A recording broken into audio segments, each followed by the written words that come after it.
Hey YouTube, I am starting my day. I forgot to bring my dang disinfectant wipes. Cause I'm bringing some disinfectant wipes and some damn Lysol for these trucks. So that way, when the sister get in that truck and that junk look super filthy, I'm not dealing with that. So let me go get some damn wipes. So this is pretty much where I'm going today to get some wipes. Yes, you got Lowe's Foods. So let's get in here and get some Lysol. And let's get these wipes. Ooh, they got pretty plants. Look at the pretty plants. Ooh, I love plants. I'm a plant fanatic. I definitely want to have my garden. Ooh, this is a tomato plant. Ooh, I'm about to come back for this. Well, I have to come back for it. Ooh, put that right in my backyard. Sister got her time of the month, so we got the maxi pads going. Yeah, and gotta pretty much get that good breath, so can't be walking around talking to people's face. They be like, oh girl, you don't do something about that breath. So got something to wipe down that steering wheel and everything else in that goddamn truck. Yeah, so get some disinfectant wipes as a slip seater or a local truck driver. Get it. Kills 99% of viruses and bacteria. Disinfectant wipes. So we're about to disinfect the hell out of this truck today. Got my disinfectant wipes. Got my Lysol spray. Got a little broom. Not gonna be sitting in filth, guys. I'm just not gonna do it. I don't want to do it. So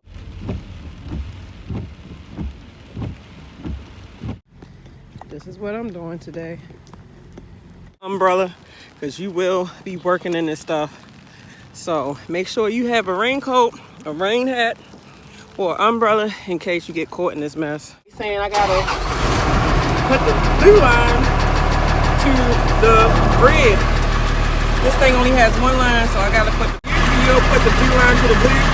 But for some reason, some of these trucks are different, so he told me put the blue line to the red. So I'm gonna have to put it in drive. So put it in neutral, push both valves and rev it up until this PSI say over 100. All right, so that worked. We might be in business. So let's see what we got.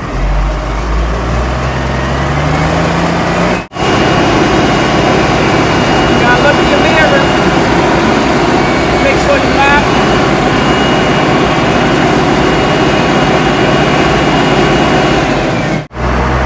This one, some of these spots look tight.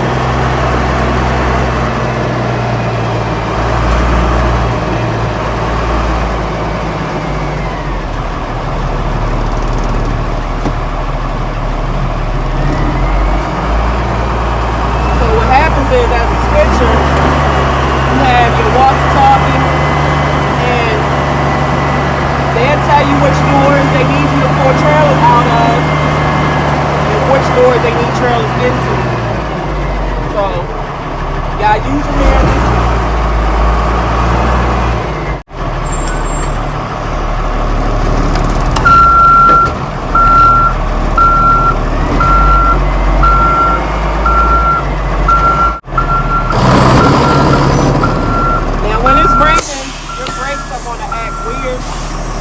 So you want to hear them scrub a little bit. So you put the trailer down and you unhook everything. Let me get my gloves. Gotta have your gloves. I know that. Wait a minute. I had overhooked to where this fifth wheel had came past that shank, and I had to put a bottle on that fifth wheel to unhook it because I had went. This trailer was too high and I had went past the damn shank. I was so upset. So we're locked. Alright, so now I know I'm hooked. So let me go up on it. I got everything hooked up. I'm probably going to have to charge these trailer brakes too because they're older trailers.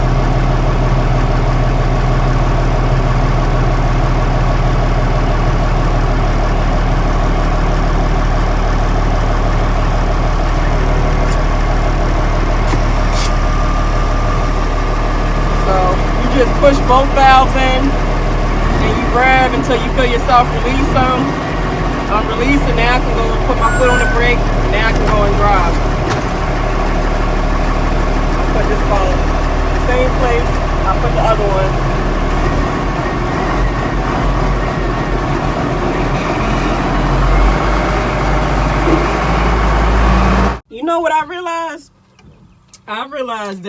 Because obviously, you know, I've been doing OTR, so I used to get mad because I would see trailers that were too high or too low. I would be like, God dang, yard jockeys, that don't make no sense that they just leave these trailers all kind of ways, all super high. Now I can't get my fifth wheel on my OTR Freightliner truck underneath that. Bump them yard jockeys. But now that I'm actually a yard jockey, it ain't yard jockeys doing that, it's other drivers. So now that I'm a yard jockey and I see how the work is, only thing we do is we hook up to it, lift it up, you know, put the glad hands, all that stuff, find a spot, park it. Then after that, we find a parking spot, let it back down, unhook, and go about our way. So that's not no yard jockey that's putting trailers too high or too low. That's the last driver that set that, because some drivers got it, well, I'm just going to crank it, leave it a little bit low because some way that makes it easy for the next. But that's not true. Crank it until you hear air starting to seep. When you crank it till you hear the air starting, like you hear a little bit of air like tss, then you know it's going to be a good enough height for the next driver or even you to get back underneath it. So I used to think that, but that is such a myth. That's not yard jockeys' faults that trailers are too high or too low. But what I can say that as far as like, you know how you drive up to a trailer and you can barely get in between the trailer because the trailers are just this close. Now, that's a yard jockey fault because sometimes, you know, some yard jockeys want to have their yard to where they can fit as many trailers in a certain area as they can. So they'll kind of bunch the trailers up together to fit stuff in there and have it look uniform. But then some yard jockeys probably just don't give 2 cents about none of that. They just drop it however they see fit. That's the lazy yard jockeys. I ain't talking about them. But, you know, sometimes you be in a rush to where sometimes it just might be real busy to where you got to move trailers out, put trailers in, put trailers out. So you trying to keep your yard looking neat, but at the same time, you trying to have enough space to put as many trailers there as you can. So some yard jockeys might put them too close or too wide, whatever the case ever. But I'm doing it enough because I pretty much know that other drivers coming in, so I'm doing it in a sense to where, you know, I'm thinking about the next driver. So yes. See how this fifth wheel has went past the shake? I'm realizing that this is going to be a common problem. So I'm definitely going to have to learn how to know when this stuff is too low for the So what I'm doing is I lift up that fifth wheel. And all I could find was a bottle. I put a bottle on there. I wish I had somebody that could hold. That'll make it to where that, you see the shank in the fifth wheel, that you might have to lift this up some. So, now as you see, it did work. Man, this is my second time it happened to me today. It's turning this landing gear until that trailer gets flush with the fifth wheel. That way you know you about to connect seriously to it. Now obviously as a yard jockey, you know, you gotta wait for them to tell you. You see how I'm writing trailers down, which doors they go in. This little thing right here, this clipboard, comes in handy. It's like I said, always have a pen, some paper. So they got something where you can plug up your devices. It was raining, so I had my rain hat. I got my drink in case I get, you know, parts from working all day. You know, these are the controls. Yard jockey is not hard at all because I had no experience in no switcher truck of any sort. And I taught myself the first day. I mean, it's really the same concept as driving a truck. It's just you have to be really good with backing and everything. So if you're good with backing, the whole main thing you need to know is the controls, which is, like I said, is you got your reverse, neutral drive, second gear, first gear, and then this goes up to pull it down. Pulling it up makes that fifth wheel go up and down. And then when you done backing into or pulling out of this and that, you have to push your tractor brake in, put yourself in drive, then hold this down so the fifth wheel locks can unlock and you can get from underneath the tractor. It's like when you come to these places and they know you already got trucking experience, they pretty much hand you the key and be like, here you go, get out there and do the work. I'm like, damn, I don't get nobody that's going to show me how to do stuff. Like, I just got to figure it out. So I taught myself to, and it's not hard. Like, if you know how to drive a truck, then doing anything that's a little bit different, it comes easier. Now, if it's hazmat, then that's something different. Or if it's something like flatbed, it's still the same concept in driving a truck. But when it comes to the product and securement and properly safe delivering or dealing with of the load, then that's something different. But as far as driving the tractor, same concept. So, man, I done went under 2 shanks a day, and that's my first time ever. I've never done that, never, ever. And I think I handled it pretty good to fix the problem, even though this is my first time going through it. So typically as a yard jockey, like I said, you got your walkie-talkie. So you just got to listen, you know. I mean, there's different voices that come through on this thing, because the security guard, they on the same channel. Dispatch is on the same channel. The warehouse is on the same channel. Yard jockeys is on the same channel. So everybody is on this channel. So you have to listen out to if it's going to you. And it'll come through as, we need trailer such and such put into dock door 240. Or we need trailer such and such out of dock 230 put on the yard. Stuff like that. So you got to listen. Because sometimes, like now, I've been down for probably 10-20 minutes here and there. So you got just like, you know, when you a cashier or you at a place of business, you got your slow time of the day and then you got your busy time of the day. So right now it's kind of a slow day, I guess, because it's the weekend. So I'm just pretty much listening out for doors that they're going to place me in. So yeah, pretty much I'm just sitting here waiting, you know, reading up on some stuff. Listening to my motivational speeches, listening to my word, because I've been trying to get closer. Not trying to, but I've been and I am close with, you know, the Savior above. You know, I give him all the glory. I give him all the praise. So, all right, y'all, I'll be checking back in a little bit. So, yes. Thing too, and I know I said this in the last couple of videos, but as a yard jockey, we definitely are one of the main ones that is exposed to weather. Because obviously, I mean, you can roll your window up. You can roll it up. Yeah, you can roll it up a little bit. And this thing even got a little bit of heat. It got a little bit of heat. You know, this is the heat control. This turn the heat up. But then even though the heat is running, guess what? You got this whole back piece that is pretty much out. So if it's freezing and below temperatures, or if it's hot and above temperatures, then you're going to have to dress the part. Especially if it's freezing. If it's freezing, bundle up, have thermals on, a really good thermal coat. If it's hot, I don't even know how you would counteract that. Because not all these trucks, depending on the company, don't have like climate control. It might not have heat, might not have air. This little fan right here that they think will help you through those 100-degree weather or 95-degree or 80-degree weather. What is this gonna do? I mean, it's a little something. It ain't gonna do everything. That's just gonna tease you and make you want to slap the hell out. Like, really? Yeah. Oh, I'm sweating. All I can say is in the summertime, make sure you have gallons of water. Like, have a whole gallon, maybe 2 gallons of some water in your truck so you don't pass out. So I think yard jockeys got a lot of bit worse when it comes to dealing with weathers, because they're actually out here on the yard switching trailers in and out in all this weather. Now, it ain't so bad right now because it's almost springtime, so it don't know if we want to be hot or seriously cold, but the temperature's kind of just right to where, you know, it ain't so bad. But when them temperatures go to like super wintertime or super summertime, it's like, man, do they pay me enough? I don't know. We're going to find out. So, yes. We got a family of duckies.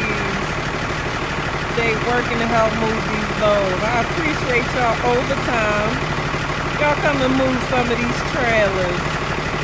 Little sweet duckies. They got 1, 2, 3. Oh, look at the little baby. Oh, I love animals so much, y'all. I'm so sorry. I'm a true animal lover. Oh, the daddy must be in the back and the mama must be in the front. She run that house. Like, he's like, I done had enough. I done had enough of this. I know I gotta be a father. But goddamn, this woman and these kids getting on my nerves. I can see this, but I'm about to work out while I'm waiting for something to do. Might as well be productive, right? So let's do it. Let's just.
This car is around with you. Even though I know I'm a company driver, you know, you never know, you might meet somebody that's for networking. Just something of business to where you like, wait a minute, man, let me write my number down, write your number down. You can miss an opportunity, but instead of writing numbers down, you could just say, oh, wait a minute, I got a business card. Let me get my business card and let me give you my business card and just call me about, you know, the opportunity that we was discussing. So, you know, you want to stay professional out here. You know, every now and then you be laid back, but you just never know when the opportunity or something for networking will come your way, and you want to just have everything squared away just in case, you know. So, yeah, I just thought I'd give that tip out there. This weather is so bipolar. You know, one day it feel like being hot, the next day it feel like being cold. Like, come on, weather, make your mind up with what you want to feel. You too hot and cold for me, weather, Mother Nature. Let me shut up for Mother Nature try to make me hurt me or do whatever. Since I finally get off, so let me make my drive home to the babies. I do this for y'all babies. If you watching, mama's out here making the bacon. Yes, I said it. Yes, I said it. I bring home the mother-sucking bacon in my household. Whether it's local, OTR, working on cars, YouTubing, I bring home that bacon. Yes. So, all right, y'all. I'll see y'all tomorrow. That's if I'm working tomorrow. I'm not sure, but I'll see y'all some of these days. One day, today, maybe tomorrow. Who knows? Y'all have a lovely night out there. You know, snuggle up to your husband, snuggle up to your wifeys, tell them chillins, your children, not chillins, tell your children you love them. You know, let's be cool with each other. Let's love each other, not judge each other, because I never judge y'all. And I love y'all. I love you, hunty. I love you. I love you. All right, y'all. I need to do my nails, too. This type of nail polish don't never last. But I'm going to attempt to keep trying to keep up with it, because I be hating going to the nail salon all the time, because they be filing down your nails. And I realize when you go to them and they file layers of your nail off, that make you have weak, brittle nails. So it'll be like a treat to go to the nail salon. But I think I'm going to stick more to just doing it myself so I can have healthier nails. Because, I mean, it look cute and all that to have all the nice little sprinkly, wrinkly, whatever I'm trying to say, all the colors and all that stuff. But at the end of the day, let's just say you don't want to get your nails done no more. Now your nails are weak because they done filed layers and layers of your nails away. So, all right, y'all. Deuces.